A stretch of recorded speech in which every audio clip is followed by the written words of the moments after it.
जनाब हमारे star batsman है बाबर आजम साहब, 17 इनिंग्स हो गई हैं, कोई 50 नहीं आया। 653 दिन हो गए हैं सिंस इज लास्ट टेस्ट 50। आखिरी बड़ा स्कोर मैंने आपको पहले भी बताया था कि दिसंबर 2022 में किया था न्यूजीलैंड के खिलाफ, 161 जब किया था।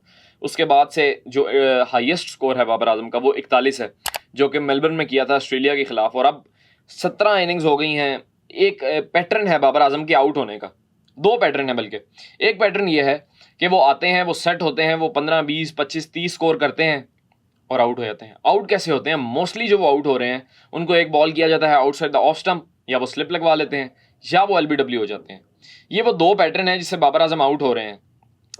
क्या वजह हो सकती है? अब बहुत से लोग बाबर आजम पर बातें करना शुरू कर दी हैं। बहुत से एक्स क्रिकेटर्स जो कि बड़े माने ताने एक्स क्रिकेटर्स हैं, वो बाबर आजम पर बातें कर रहे हैं। कप्तानी तो बाबर के हाथ से गई ही गई। ऑब्वियसली हम कहा करते थे कप्तानी एक एक्स्ट्रा प्रेशर लेकर आती है, बाबर शायद कप्तानी की वजह से परफॉर्म नहीं कर सकते, लेकिन अब तो आपकी कप्तानी भी गई।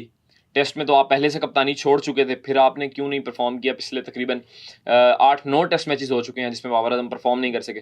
फिर वनडे की कप्तानी का अगर प्रेशर था तो अब उससे भी रेजिग्नेशन दे दिया। अब तो फ्री माइंड होना चाहिए बाबर आजम को। खैर, मैं ये बात पहले क्लियर कर दूं, मैं हमेशा से बाबर पर जब भी वीडियो बनाता हूं मैं ये कहता हूं कि बाबर आजम पाकिस्तान के स्टार हैं।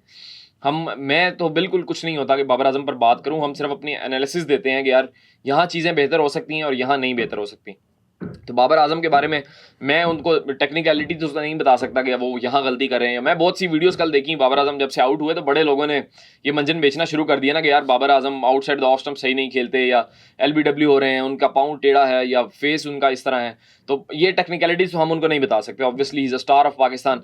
लेकिन जो मुझे एक मेन इशू लग रहा है ना, वो उनकी टेक्निक में नहीं है, वो उनकी मेंटालिटी में है। उनके जहन में कोई चीज़ ऐसी स्टक हुई है जिसकी वजह से वो परफॉर्म कर ही नहीं पा रहे।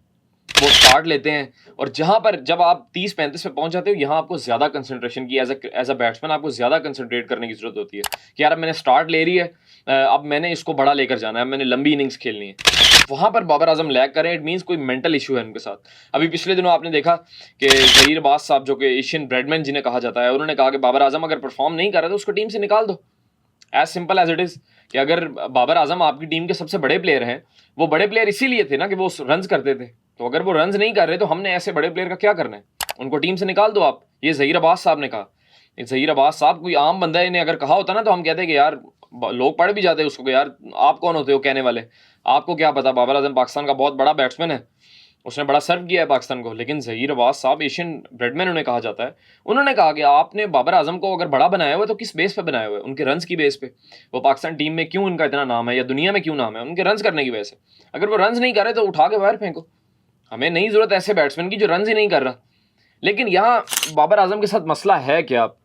एक बात, कल जो मैं पहला दिन देख रहा था टेस्ट मैच का पाकिस्तान और इंग्लैंड के दरमियान जो हो रहा है, तो बाजीद खान जो कि कमेंटेटर हैं और पाकिस्तान के फॉर्मर क्रिकेटर भी हैं, उन्होंने बड़ा एक अच्छा पॉइंट रेज किया। साथ मेरे ख्याल अरूज मुमताज़ भी थी जो कि वुमेन क्रिकेटर थी, फॉर्मर वो थी। तो उन्होंने बाजिद खान ने एक बड़ा अच्छा पॉइंट रेज किया। उन्होंने कहा कि बाबर आजम ने पिछले 2-3 साल से कोई फर्स्ट क्लास मैच ही नहीं खेला, एक भी फर्स्ट क्लास मैच नहीं खेला। ऑब्वियसली अगर आप डाउन जा रहे हैं तो आपको फर्स्ट क्लास क्रिकेट में वापस जाना चाहिए।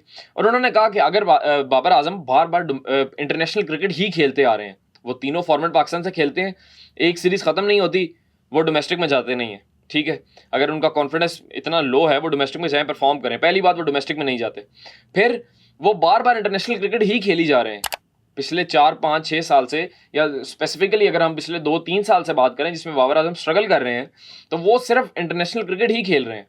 उन्होंने ऑस्ट्रेलिया में टेस्ट सीरीज़ खेली, फिर उन्होंने बांग्लादेश के खिलाफ खेली, फिर फेल हुए, अब वो इंग्लैंड के खिलाफ पहली इनिंग्स में भी फेल हो गए। तो बीच में उनको उनका कॉन्फिडेंस हाई करने के लिए वो डोमेस्टिक क्रिकेट में जा नहीं रहे।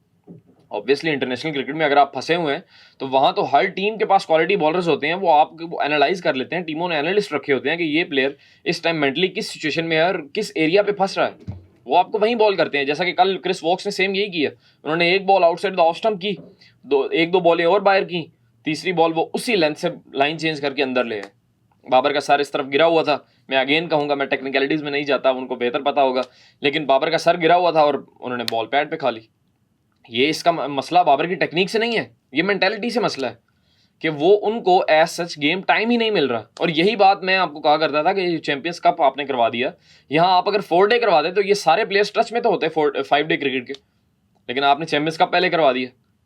खैर, आपकी इसके बारे में क्या राय है? बाबर आजम किस तरह इस सिचुएशन से निकल सकते हैं? कमेंट सेक्शन में ज़रूर बताइएगा। बहुत शुक्रिया।